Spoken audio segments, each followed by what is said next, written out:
Hello every one, ഇന്ന് December 21 അപ്പോൾ ഇന്നത്തെ കറണ്ട് അഫയേഴ്സ് ആണ് ഈ വീഡിയോയിൽ ഞാൻ ഡിസ്കസ് ചെയ്യാൻ പോകുന്നത്. അപ്പോൾ നമുക്ക് ഫസ്റ്റ് ന്യൂസിലേക്ക് കിടക്കാം. India partners with France Museums Development to establish Yugeen Bharat National Museum as a global cultural landmark. അപ്പോൾ ഇന്ത്യ ഫ്രാൻസ് മ്യൂസിയംസ് ഡെവലപ്മെൻ്റ് ആയിട്ട് പാർട്ട്ണർഷിപ്പ് ചെയ്തിരിക്കുകയാണ്. Yugeen Bharat National Museum set up ചെയ്യാൻ വേണ്ടിയിട്ടാണ് ഈ കൊളാബറേഷൻ നടന്നിരിക്കുന്നത്. അപ്പോൾ നമുക്ക് അതിൻ്റെ ഡീറ്റെയിൽസ് ഒന്ന് വായിക്കാം. The Ministry of Culture announced the partnership with France Museums Development to develop the Yugeen Bharat National Museum as a world class cultural institution. This ambitious project is an integral part of the Central Vista redevelopment project and is set to span approximately 155,000 square meters across the iconic north and south blocks in New Delhi. അപ്പോൾ അതിൻ്റെ ബാക്കി details ഒക്കെ നിങ്ങൾക്ക് വായിക്കാം. അപ്പോൾ നമുക്ക് next ന്യൂസിലേക്ക് കിടക്കാം. അതിന് മുമ്പ് ഇതിൻ്റെ കണ്ടിന്യൂഷൻ ഈ ഒരു പേജിലും കൂടി ഉണ്ട്. ഈ പേജിൻ്റെയും കൂടി സ്ക്രീൻഷോട്ട് നിങ്ങൾക്ക് എടുത്ത് വെക്കാം. നമുക്ക് നെക്സ്റ്റ് ന്യൂസിലേക്ക് കിടക്കാം. Government of India and Asian development bank sign $42 million loan to strengthen coastal protection. അപ്പോൾ കോസ്റ്റൽ പ്രൊട്ടക്ഷന് വേണ്ടിയിട്ട് ഗവൺമെൻറ് ഓഫ് ഇന്ത്യയും ഏഷ്യൻ ഡെവലപ്മെൻറ്റ് ബാങ്കും കൂടിയിട്ട് $42 million ലോണാണ് സൈൻ ചെയ്തിരിക്കുന്നത്. അപ്പോൾ അതിൻ്റെ ഡീറ്റെയിൽസ് ഇവിടെ കൊടുത്തിട്ടുണ്ട്, നമുക്ക് ഒന്ന് വായിച്ചു. The government of India and the Asian Development Bank signed a $42 million loan to provide coastal and riverbank protection to increase resilience of local communities and natural ecosystem in the state of Maharashtra. അപ്പോൾ മഹാരാഷ്ട്രയിലെ മഹാരാഷ്ട്രയ്ക്ക് വേണ്ടിയിട്ടാണ് government of ഇന്ത്യയും Asian development ബാങ്കും കൂട്ടിയിട്ട് ഈ $42 million loan sanction ചെയ്തിരിക്കുന്നത്. അപ്പോൾ അതിൻ്റെ ബാക്കി ഡീറ്റെയിൽസ് നിങ്ങൾക്ക് വായിക്കാം. നിങ്ങളിതിൻ്റെ സ്ക്രീൻഷോട്ട് എടുത്ത് വെച്ചിട്ടുണ്ടാവും എന്ന് കരുതുന്നു. നമുക്ക് നെക്സ്റ്റ് ന്യൂസിലേക്ക് കിടക്കാം. 9-hour space walk, Chinese astronauts top US record, making space history. അപ്പോൾ ചൈനീസ് ആസ്ട്രോനോട്ട്സ് ഇപ്പോൾ US റെക്കോർഡ് മറികടന്നിരിക്കുകയാണ്, സ്പേസ് ഹിസ്റ്ററി ക്രിയേറ്റ് ചെയ്തിരിക്കുകയാണ്. 9-hour സ്പേസ് വാക്കാണ് നടത്തിയിരിക്കുന്നത് ആസ്ട്രോനോട്ട്സ്. അപ്പോൾ നമുക്ക് അതിൻ്റെ ഡീറ്റെയിൽസ് ഒന്ന് വായിക്കാം. 2 Chinese astronauts aboard the Tiangong space station have set a new world record for the longest single spacewalk, breaking a record that had stood for over 23 years. At 9:57 p.m. Beijing time on Tuesday, astronauts Kai Zhuche and Zhong Lingdong completed a 9-hour extravehicular activity according to the China Manned Space Agency.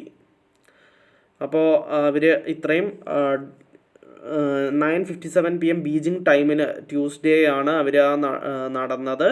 So 23 കൊല്ലത്തെ record, അമേരിക്കയാണ് ഇതിന് മുമ്പ് ഉണ്ടായിരുന്ന record, അവരത് മറികടന്നിരിക്കുകയാണ്. Their space walk surpassed the previous record of 8 hours and 56 minutes. ഇതിന് മുമ്പ് ഉണ്ടായിരുന്ന റെക്കോർഡ് എന്ന് വെച്ച് കഴിഞ്ഞാൽ 8 മണിക്കൂറും 56 മിനിറ്റിൻ്റെയും സ്പേസ് വാക്കാണ്. അത് നാസ ആസ്ട്രോനോട്ട്സ് ആയ ജെയിംസ് വോസും അതേപോലെ സൂസൻ ഹെൽംസും ആണ് 2001 സെറ്റ് ചെയ്തിരുന്നത് during a mission to the international space station. The spacewalk is not only a record-breaking feat but also a milestone in China's space exploration journey.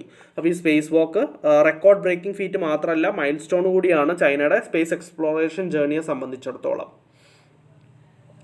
അപ്പോൾ അതിൻ്റെ കണ്ടിന്യൂഷൻ ഈ ഒരു പേജിലും കൂടി ഉണ്ട്, നിങ്ങൾക്കിത് വായിക്കാം. നിങ്ങളിതിൻ്റെ സ്ക്രീൻഷോട്ട് എടുത്ത് വെച്ചിട്ടുണ്ടാവും എന്ന് കരുതുന്നു. നമുക്ക് നെക്സ്റ്റ് ന്യൂസിലേക്ക് കിടക്കാം. Salman Khan joined hands with as a brand ambassador to promote inaugural Coco World Cup. അപ്പോൾ Coco World Cup, first time Coco World Cup inaugural Coco World കപ്പിൻ്റെ ബ്രാൻഡ് അംബാസഡർ ആയിരിക്കുകയാണ് സൽമാൻ ഖാൻ, സിനിമാ നടൻ സൽമാൻ ഖാൻ. അപ്പോൾ അതിൻ്റെ ഡീറ്റെയിൽസ് ഇവിടെ കൊടുത്തിട്ടുണ്ട്, നിങ്ങൾക്കിത് വായിച്ചു നോക്കാം. കൊക്കോ ഫെഡറേഷൻ ഓഫ് ഇന്ത്യയുടെ പ്രസിഡൻ്റാണ് ശ്രീ സുധാൻഷു മിറ്റൽ. അപ്പോൾ നിങ്ങളിത് സ്ക്രീൻഷോട്ട് എടുത്ത് വെച്ചിട്ടുണ്ടാവും എന്ന് കരുതുന്നു. നമുക്ക് നെക്സ്റ്റ് ന്യൂസിലേക്ക് കിടക്കാം. NITI Aayog releases report on SAFE, safe accommodation worker housing four manufacturing growth. അപ്പോൾ നീതി ആയോഗ് റിപ്പോർട്ട് റിലീസ് ചെയ്തിരിക്കുകയാണ്, safe accommodation worker housing four manufacturing growth. അപ്പോൾ അതിൻ്റെ ഡീറ്റെയിൽസ് നമുക്കൊന്ന് വായിക്കാം. NITI Aayog has mooted several policy interventions enable creation of a mega workers accommodation near factories including classifying the land as a residential units for levying lower property tax, power and water tariffs so as to ensure better living standards, providing viability gap funding to develop these projects in public-private partnership mode, and GST exemptions among others. അപ്പോൾ അതിൻ്റെ ബാക്കി details നിങ്ങൾക്ക് വായിക്കാം. നിങ്ങളിതിൻ്റെ screenshot എടുത്ത് വെച്ചിട്ടുണ്ടാവും എന്ന് കരുതുന്നു. നമുക്ക് നെക്സ്റ്റ് ന്യൂസിലേക്ക് കിടക്കാം. അതിന് മുമ്പ് ഇതിൻ്റെ കണ്ടിന്യൂഷൻ ഈ ഒരു പേജിലും കൂടി ഉണ്ട്. ഇതും കൂടി സ്ക്രീൻഷോട്ട് എടുത്ത് വെക്കാം. നെക്സ്റ്റ് പേജിലും കൂടി ഇതിൻ്റെ കണ്ടിന്യൂഷൻ ഉണ്ട്. ഇതിൻ്റെയും കൂടി സ്ക്രീൻഷോട്ട് നിങ്ങൾക്ക് എടുത്ത് വെക്കാം. 3 പേജുകളിലായിട്ടാണ് ഇതിൻ്റെ ന്യൂസ് എലാബറേറ്റ് ചെയ്ത് കൊടുത്തിരിക്കുന്നത്. അപ്പോൾ നമുക്ക് നെക്സ്റ്റ് ന്യൂസിലേക്ക് കിടക്കാം. Former Haryana chief minister INLD chief Om Prakash Chautala dies at 89. അപ്പോൾ മുൻ ഹരിയാന ചീഫ് മിനിസ്റ്ററും INLD ചീഫും ആയിരുന്ന ഓം പ്രകാശ് ചൗത്താല 89ാമത്തെ വയസ്സിൽ അന്തരിച്ചു. അപ്പോൾ നമുക്കതിൻ്റെ ഡീറ്റെയിൽസ് ഒന്ന് ചെറുതായിട്ട് വായിച്ചു നോക്കാം. Former Haryana chief minister and Indian National Lok Dal chief Om Prakash Chautala died at the age of 89. He served as the state chief minister for 5 terms. 5 ടേമിനാണ് ഹരിയാന ചീഫ് മിനിസ്റ്ററായിട്ട് ചൗത്താല ഉണ്ടായിരുന്നത്. Chautala, a 7-time MLA, served as the Chief Minister of Haryana for a record 5 terms starting from 1989, with his final 2 consecutive terms spanning from 1999 to 2005. അപ്പോൾ 1989 തുടങ്ങിയിട്ട് 2005 വരെ chief minister of Haryana ആയിരുന്നു ഈ ചൗത്താല. അപ്പോൾ അതിൻ്റെ ബാക്കി ഡീറ്റെയിൽസ് നിങ്ങൾക്ക് വായിക്കാം. അതേപോലെ MLA ആയത് 7 തവണ MLA ആയിട്ടും ഉണ്ട്. അപ്പോൾ നിങ്ങൾക്ക് ഇതിൻ്റെ സ്ക്രീൻഷോട്ട് എടുത്ത് വെക്കാം. നിങ്ങളിതിൻ്റെ സ്ക്രീൻഷോട്ട് എടുത്ത് വെച്ചിട്ടുണ്ടാവും എന്ന് കരുതുന്നു. നമുക്ക് നെക്സ്റ്റ് ന്യൂസിലേക്ക് കിടക്കാം. Ministry of Defence inks 7,629 crore rupees contract with L&T for K9 Vajra T self-propelled tracked artillery guns for Indian Army. Ministry of Defence has signed a contract with Larsen and Turbo Limited for procurement of a 155 mm 52 caliber K9 Vajra T space propelled tracked artillery guns for the Indian Army under by Indian category at a total cost of 7,628 crore rupees. The contract was signed by senior officials of the Ministry and representatives of L&T. അതിൻ്റെ ബാക്കി details നിങ്ങൾക്ക് വായിക്കാം. നിങ്ങളിതിൻ്റെ screenshot എടുത്ത് വെച്ചിട്ടുണ്ടാവും എന്ന് കരുതുന്നു. നമുക്ക് next ന്യൂസിലേക്ക് കിടക്കാം. M2P FinTech collaborates with SBI to revolutionize prepaid payment solutions. അപ്പോൾ M2P FinTech കൊളാബറേറ്റ് ചെയ്തിരിക്കുകയാണ് SBI ആയിട്ട് പ്രീപെയ്ഡ് പേയ്മെൻറ്റ് സൊല്യൂഷൻസ് റെവല്യൂഷനൈസ് ചെയ്യാൻ വേണ്ടിയിട്ടാണ്. അപ്പോൾ നമുക്ക് അതിൻ്റെ ഡീറ്റെയിൽസ് ഒന്ന് ചെറുതായിട്ട് വായിക്കാം. In a strategic move to enhance the prepaid payment ecosystem, M2P FinTech has joined hands with State Bank of India to deliver seamless and secure payment experiences. This collaboration aims to introduce innovative and user-friendly solutions, positioning prepaid payment systems as a smarter, more efficient alternatives in the financial landscape. The partnership focuses on leveraging M2P FinTech's advanced technology platform, renowned for its agility and scalability, combined with SBI's vast network and customer base.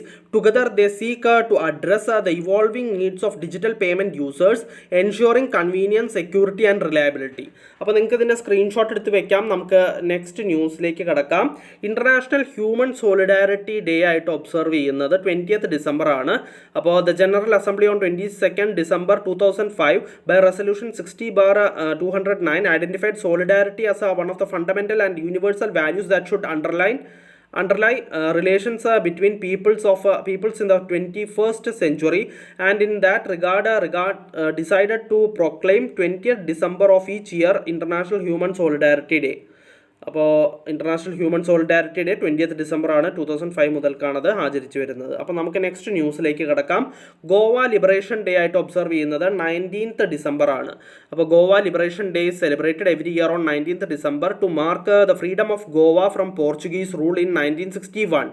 This ended the struggle of freedom fighters against the 451 years of colonial rule. Goa gained independence on this day and became an integral part of India. അപ്പോൾ Goa liberation Day ആയിട്ട് observe ചെയ്യുന്നത് 19th December ആണ്. ഗോവ പോർച്ചുഗലിൻ്റെ അടുത്തുനിന്ന് liberate ആയി freedom മേടിച്ചത് 1961 19th December അപ്പോൾ അത് പ്രമാണിച്ചിട്ടാണ് people of Goa India celebrate ചെയ്യുന്നത് 19th December as Goa Daman and Diu Liberation Day ആയിട്ട്. അപ്പോൾ അതിൻ്റെ ബാക്കി ഡീറ്റെയിൽസ് നിങ്ങൾക്ക് വായിക്കാം. നിങ്ങളിതിൻ്റെ സ്ക്രീൻഷോട്ട് എടുത്ത് വെച്ചിട്ടുണ്ടാവും എന്ന് കരുതുന്നു. നമുക്ക് നെക്സ്റ്റ് ന്യൂസിലേക്ക് കിടക്കാം. RBI imposes 27.3 lakh rupees penalty on Indus IND Bank. 27,30,000 രൂപ 27,30,000 രൂപ പെനാൽറ്റിയാണ് ഇൻഡസ് IND ബാങ്കിൻ്റെ മേൽ RBI ചുമത്തിയിരിക്കുന്നത്. അപ്പോൾ നമുക്ക് അതിൻ്റെ ഡീറ്റെയിൽസ് ഒന്ന് വായിക്കാം. A penalty of 27.3 lakh rupees have been imposed on Indus IND Bank for non-compliance with certain provisions of norms related to interest rate on deposits, the Reserve Bank of India said. അപ്പോൾ അതിൻ്റെ ബാക്കി details ഒക്കെ നിങ്ങൾക്ക് വായിക്കാം. അപ്പോൾ ഇതിന് വേണ്ടിയിട്ടാണ് ചുമത്തി ഇൻട്രസ്റ്റ് റേറ്റ് ഓൺ ഡെപ്പോസിറ്റ്സ് അതിൻ്റെ നോംസ് ശരിക്കും പാലിക്കാത്തതിൻ്റെ പേരിലാണ് ഈ പെനാൽറ്റി ചുമത്തിയിരിക്കുന്നത്. 27,30,000 രൂപ RBI ആണ് ഇൻഡസ് IND ബാങ്കിൻ്റെ മേൽ ചുമത്തിയിരിക്കുന്നത്. അപ്പോൾ നമുക്ക് നെക്സ്റ്റ് ന്യൂസിലേക്ക് കിടക്കാം. Shriram finance announces green finance vertical aims 5,000 crore rupees under AU asset under management in 4 years. അപ്പോൾ നമുക്ക് അതിൻ്റെ ഡീറ്റെയിൽസ് ഒന്ന് വായിക്കാം. Shriram finance announced the consolidation of its green financing initiatives under Shriram green finance to grow and expand beyond electric vehicle financing. Additionally, the company has set a target for assets under management of 5,000 crore rupees for the vertical over the next 3 to 4 years. അപ്പോൾ അതിൻ്റെ ബാക്കി details നിങ്ങൾക്ക് വായിക്കാം. നിങ്ങൾ ഇതിൻ്റെ screenshot എടുത്ത് വെച്ചിട്ടുണ്ടാവുമെന്ന് കരുതുന്നു. അപ്പോൾ ഇന്നത്തെ കറണ്ട് അഫയേഴ്സിൽ ഇതിൻ്റെ കണ്ടിന്യൂഷൻ ഈ ഒരു പേജിലും കൂടി ഉണ്ട്. നിങ്ങൾക്ക് ഇതും കൂടി വായിച്ചു നോക്കാം. അപ്പോൾ ഇന്നത്തെ കറണ്ട് അഫയേഴ്സിൽ ഇത്രയേ ഉള്ളൂ. ഒരുവിധം എല്ലാ ഇമ്പോർട്ടൻറ്റ് ന്യൂസും ഞാൻ ഡിസ്കസ് ചെയ്തിട്ടുണ്ട്. നമുക്കപ്പോൾ നാളത്തെ കറണ്ട് അഫയേഴ്സിൽ വീണ്ടും കാണാം. So bye every one.